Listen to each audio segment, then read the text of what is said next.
Hi! అందరూ ఎలా ఉన్నారు? ఇంతకుముందు వీడియోలో ఇల్లు తీసుకున్నామని చెప్పాను. పాతది తీసుకునేటప్పుడు మనం ఏం చూసుకోవాలి, తీసుకోవచ్చా, తీసుకోకూడదా అనేదైతే నెక్స్ట్ వీడియోలో చెప్తాను కదా! కంటిన్యూషన్ అండ్ రెనోవేషన్ వర్క్ మనం తీసుకునేటప్పుడే ఇవన్నీ ఫిక్స్ అయ్యి తీసుకోవాలి.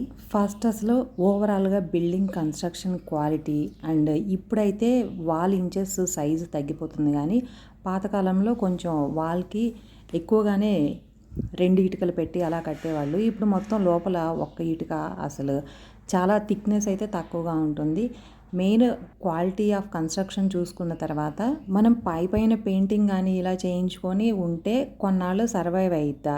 మరీ ఒక 2, 3 ఇయర్స్‌కైనా మనం చేయించుకోవాలి అనేటప్పుడైతే అలా ఉండడం వేస్ట్. ఇప్పుడు ఇక్కడ హాల్‌లో టీవీ యూనిట్ ఉంది. బట్ టీవీ సైజ్ అయితే సరిపోదు. ఇక ఇటు సైడ్ మనకి రైట్ సైడ్ వాల్‌కి పెట్టుకుంటే మాత్రం మనం చూసే డిస్టెన్స్ పిల్లలు టీవీ ఎక్కువ చూస్తూ ఉంటారు కదా! వాళ్ళకి డిస్టెన్స్ తగ్గిపోయిద్ది. సో, మేము ఆ టీవీ యూనిట్ తీసేయాలి అని 2 సార్లు ఇల్లు చూసినప్పుడే డిసైడ్ అయ్యాము. మనకి ఒక ఇంత వర్క్ చేయించుకోవాలి అనేది వర్క్ అవుతుందా లేదా అసలు అలా ఉండడానికి ఒక 10 ఇయర్స్ ఉండేటట్టయితే పర్లేదు కానీ మనం దిగాక 1 ఇయర్‌కి చేయించుకోవాలి అంటే చేయించుకోవడం చాలా కష్టమైద్ది. ఇంకా కిచెన్ వచ్చేసి ఇక్కడ ఇంతకుముందే చెప్పాను కదా! ఈ స్టవ్ అంతా కూడా మొత్తం యూఎస్ సెటప్. స్టవ్, ఓవెన్ 2 కలిపి ఉంటది. ఇదంతా చేయించడానికి పైన నీట్‌గా ఉన్నట్టు ఉంది గానీ, బట్ కొన్నాళ్ళు సర్వైవ్ అయ్యిద్ది అనుకుంటే కూడా రిపేర్లు చేయించుకోవడం కూడా కొంచెం కష్టమే. ఇంకా అది కాకుండా నాకు డిష్ వాషరు, ఫ్రిడ్జ్ ఈ 2 ఈ కిచెన్‌లోనే పట్టాలి అంటే మాత్రం ఆ ఉన్న సెటప్‌కి మోడిఫికేషన్స్ చేస్తే అవ్వదు. ఇవన్నీ కూడా పాతది కాబట్టి మొత్తం ఐరన్ పైప్స్ యూజ్ చేసున్నారు. లోపల రస్ట్ వచ్చి ఉంది. ఆ పైపుల వరకు కదిలించాలి అన్నా కూడా మనకి టైల్స్ బ్రేక్ చేయాలి. ఆ టైల్స్ సైజెస్ మళ్ళీ ఇప్పుడు కొత్తవైతే అసలు దొరకవు. సో, మెయిన్ ఆడవాళ్ళకి కిచెనే ప్రపంచంలాగా ఉండిద్ది. ఆ కిచెన్ చక్కగా ఉండాలి, కంఫర్ట్‌గా ఉండాలి అని మొత్తం తీస్తేనే అయ్యిద్దన్నారు. ఇద్దరు ముగ్గురిని కనుక్కున్నా కూడా నాకు కావాల్సినట్టు కావాలి అంటే ఆ ఉన్నది మొత్తం బ్రేక్ చేయాలి. సో, కిచెను, వాష్ ఏరియా ఒకటి కూడా కంఫర్ట్‌గా, నీట్‌గా ఉండాలి కాబట్టి అది. ఇంకా బాత్రూమ్‌లో అయితే ఇంతకుముందు కూడా చెప్పాను కదా! పైప్ లైన్‌లు మొత్తం ఇవన్నీ కూడా ఇనుపయి వాడారు.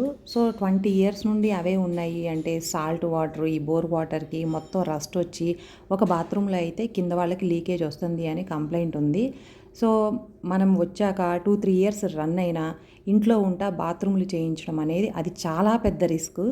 బాత్రూమ్‌లో అయితే కంపల్సరీ చేయించాలి. ఇప్పుడు పైపులన్నీ మార్చుకోవాలి. ఇక ప్రాబ్లమ్ ఉండదు అని ఆ బాత్రూమ్స్ పగలగొట్టిన తర్వాత ఈ కిచెన్ పగలగొట్టాక ఏమైందంటే బాల్కనీలో ఆ డోరు వాష్ ఏరియాకి ఉండే డోరు మొత్తం గుమ్మానికి చెదలు అది ముందుగానే మేము చూసుకున్నాము. టైల్స్ అంతా తీసిన తర్వాత విండో ఉంది. ఆ విండోకి చెదలు లైట్‌గా కనిపించింది. సో, ఆ వుడ్‌ని మళ్ళీ వన్స్ వచ్చింది లోపల లోపల ఎక్కడ ఉండిద్దో మనకు తెలీదు. అలానే పెట్టేసి ఇబ్బంది ఎందుకు అని ఆ విండో తీయించడము. ఇంకోటేమో డోర్ ఎదురుగా ఉండేది అవతల ఫ్లాట్ వాళ్ళ వాష్‌రూమ్ వెంటిలేటర్స్ కనిపిస్తూ ఉంటాయి. సో, ఆ విండో కూడా తీసేసి 2 విండోస్ కొంచెం హైట్ తగ్గిచ్చేసి ఈక్వల్ సైజులో చేపిచ్చేద్దాము అని మొత్తం ఇది మళ్ళీ స్టార్ట్ అయ్యాక విండోస్ తీయించడం అయింది. వర్క్ స్టార్ట్ అయ్యాక. ఇక వాష్‌రూమ్స్ అంతా ఆ టైల్స్ పగలగొట్టడానికి దాదాపు 1 వీక్ టైం పట్టింది. కంప్లీట్‌గా డ్రిల్లింగ్ పెట్టాల్సొచ్చింది. ఇంకా వాష్‌రూమ్స్‌లో వెంటిలేటర్స్ కూడా అక్కడ తడుస్తూ ఉండిద్ది. బయట నుండి వర్షం పడ్డ జల్లు కూడా ఉంది కాబట్టి ఆ చెక్కవి కూడా కొంచెం పాడైపోయినట్టుంటే అవి కూడా తీసేయించి యూపీవీసీ కానీ, డబ్ల్యూపీసీ కానీ పెడదామని అవి కూడా తీసేసాము. ఈ టైల్స్ మొత్తం తీసిన తర్వాత ఒక్కొక్కటి మళ్ళీ బయటపడతాయి. వాష్‌రూమ్స్ డోర్లు అవి తడుస్తూ ఉంటాయి కదా! డోర్లు అయితే బాగానే ఉన్నాయి కానీ దర్వాజాల దగ్గర వచ్చేసి టైల్స్ పగలగొట్టిన తర్వాత లైట్‌గా చెదలు స్టార్ట్ అవ్వడం కనిపించింది. ఇది సిమెంట్‌లో ఆ కెమికల్ కలిపేది కూడా సరిగ్గా వాటర్ ట్రీట్మెంట్ చేయకపోయినా ఆ తడికి కూడా వస్తాయి అని ఇట్లా టైల్స్ వెనక కిచెన్‌లో కూడా కింద కంప్లీట్‌గా కౌంటర్ టాప్ కింద కూడా కొంచెం 1½ ఇంచ్ హైట్ కట్టి అక్కడ వుడ్ వర్క్ చేయించారు. అక్కడ కూడా తీసేసిన తర్వాత మనం టైల్స్ కానీ అవి తీసిన తర్వాత వాటి వెనక కూడా చెదలు లైట్‌గా స్టార్ట్ అవుతూ ఇప్పుడిప్పుడే ఉన్నట్టున్నాయి. ఇక దాదాపుగా మొత్తం తీసేసి మళ్ళీ కొత్తగా చేయించడమే. బట్ ఎలాగో కిచెన్ అయితే తీసేయాలనుకున్నదే తీసాము. తీసిన తర్వాత ఇంకొక 2 విండోస్ ఎక్స్ట్రా అయింది. ఈ వార్డ్రోబ్స్ హాల్లోది కానీ ఇంకా బెడ్రూమ్‌లో అంటే పూజకి పెట్టుకోవడానికి ఎక్కడా ప్లేస్ లేదు. ఉంటే ఆ బెడ్రూమ్‌లోనే ఉండాలి నార్త్ ఈస్ట్ కార్నర్‌లో. సో, అక్కడ వార్డ్రోబ్ ఉంది. అది తీసేసాము. కొద్దిగా వాళ్ళని రిక్వెస్ట్ చేసి నీట్గా బాక్సులుగా వస్తే చూడండి, వాటిని ఇంకెక్కడైనా పెట్టొచ్చు అంటే వాళ్ళకి కూడా పని ఈజీగా అయిపోవాలి అని మొత్తం దేనికది చెక్కలు మొత్తం ముక్కలు చేసి పెట్టేశారు. అవన్నీ నీట్గానే ఉన్నాయి, డ్రాలు కానీ అవన్నీ ఉన్నాయి కానీ ఇక వాటిని ఏది చేయలేక అండ్ పాతది కదా ఎంతైనా ఆల్రెడీ 20 ఇయర్స్ ఓల్డ్ది మళ్ళీ దాన్ని చేయించడం ఎందుకు, అదేదో కొత్త దాంతో చేయొచ్చు అంటారు. బట్ ఆ ఓల్డ్వి చాలా స్ట్రాంగ్ ఉన్నాయి. వీలైతే ఏదైనా చేయిద్దాము అని అయితే చక్కగా ఉన్న చెక్క మొత్తం పెట్టేశాము. ఇలా ఈ వార్డ్రోబ్ వాళ్ళు ఒకప్పుడు చేయించినప్పుడు వాళ్ళకి ఫిక్స్ కాదు, మూవబుల్, బట్ చాలా హెవీ. అసలు ఇక మూవ్ చేస్తే కింద లెగ్స్ అన్నీ బ్రేక్ అయిపోతాయి.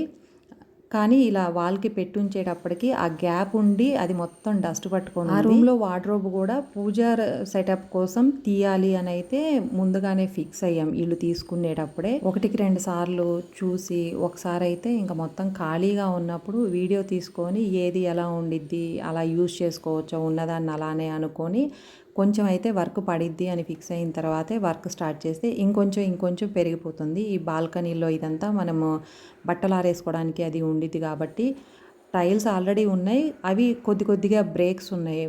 దాన్ని అలానే ఉంచేసి ఇంత వర్క్ చేయించేటప్పుడు ఆ కొంచెం కోసం ఉంటే మళ్ళీ బ్రేక్ అయినప్పుడు మనకి అసలు సేమ్ అయితే దొరకవు. మళ్ళీ తర్వాత ఎప్పటికో అవి తీసి కొత్తవి పెట్టాలి అంటే ఈ డ్రిల్లింగ్ వర్క్, ఇంట్లో ఉంటాయి సిమెంట్ పనులు, ఇవన్నీ కావు కాబట్టి ఇప్పుడే చేయించేస్తున్నాం. ఇంకా ఫ్లోరింగ్ కూడా మార్బుల్ ఉంది బాల్కనీలో కూడా. బట్టలు ఆరేయడానికి కానీ అలా వెళ్ళినప్పుడు జారి పడే ఛాన్సెస్ ఉంటాయి కాబట్టి అక్కడ కూడా యాంటీస్కి టైల్స్ వేయిద్దామని మొత్తం తీసాం. ఈ బాల్కనీలో అండ్ హైట్ ఉంది, ఆ వాల్ అయితే కొంచెమే హైట్ ఉంది, బట్ పైన గ్యాప్ ఎక్కువ ఉంది. 5th ఫ్లోర్ నుండి కాబట్టి కిందకి చూడాలన్న పిల్లలతోటి భయం. ఆల్రెడీ ఉన్న స్లైడింగ్ విండోస్ సరిగ్గా వర్క్ అవ్వట్లేదు, కొత్తవి పెట్టించేయాలి అని కూడా ముందు అనుకున్నదే. ఈ వాల్స్ మొత్తం ఈ విండోస్ లాంటివి క్లోజ్ చేయించేసేయాలని చేసేటప్పుడు ఈరోజు ఈ వర్క్ జరిగిద్దని చెప్పలేదు. మొత్తం కాంట్రాక్ట్కి ఇచ్చినప్పుడు వాళ్ళు ఉదయం వచ్చి నేను వెళ్ళే టైంకి చేసేసారు. తర్వాత ఈ విండోస్, కిచెన్ విండోస్ చేసేటప్పుడు మాత్రం నేను ముందుగానే వెళ్ళున్నాను కాబట్టి బయట నుండి కూడా ప్లాస్టరింగ్ చేసుకుంటా వచ్చేయమంటే బయటికి చేయి పెట్టి ప్లాస్టరింగ్ చేసుకుంటూ వచ్చారు. ఆ క్లోజ్ చేసిన వాటికి మాత్రం బయట నుండి మొత్తం ఇటుకలు అలానే కనిపిస్తూ ఉన్నాయి. ఇంకా పెయింటింగ్, ఈ ఉన్న డోర్లు కానీ ఒక 2 రూమ్స్లోనే వార్డ్రోబ్స్ అలానే ఉన్నాయి, వాటిని కానీ పాలిష్ చేయించడం ఇవన్నీ ఎలాగో కంపల్సరీ ఇంత వర్క్ చేయించేటప్పుడు ఇవన్నీ మనకి పడతాయి, చేయించాలి అని మనం ముందుగానే ఫిక్స్ అయితే ప్రాబ్లం ఉండదు. లేదంటే పాతవి కొన్నప్పుడు ఏంటంటే ఫస్ట్ ఒక 2-3 ఇయర్స్ లేదు 5 ఇయర్స్ అలా నడిచిద్ది, కానీ తర్వాత అయినా ప్రాబ్లమ్స్ ఉంటాయి. సో పాతది తీసుకోవాలా అని తీసుకునేటప్పుడు ఆలోచించింది ఒకటి, తర్వాత మనం ఇప్పుడు చేయించుకోవాలా తర్వాత చేయించుకోవాలా అనేది కూడా ఉన్న కండిషన్ బట్టి డిపెండ్ అయ్యిద్ది. ఏదేమైనా పాతది తీసుకున్నప్పుడు అయితే వర్క్ అయితే కంపల్సరీ పడిద్ది. అది 1 ఇయర్ తర్వాత అయినా 2 ఇయర్స్ తర్వాత అయినా ఎప్పుడైనా చేయించేది. మనం ఆల్రెడీ ఇంట్లోకి వెళ్ళిన తర్వాత కష్టం కాబట్టి ముందు బెటర్. మీకు ఈ వీడియో నచ్చితే తప్పకుండా లైక్ చేయండి. Thanks for watching.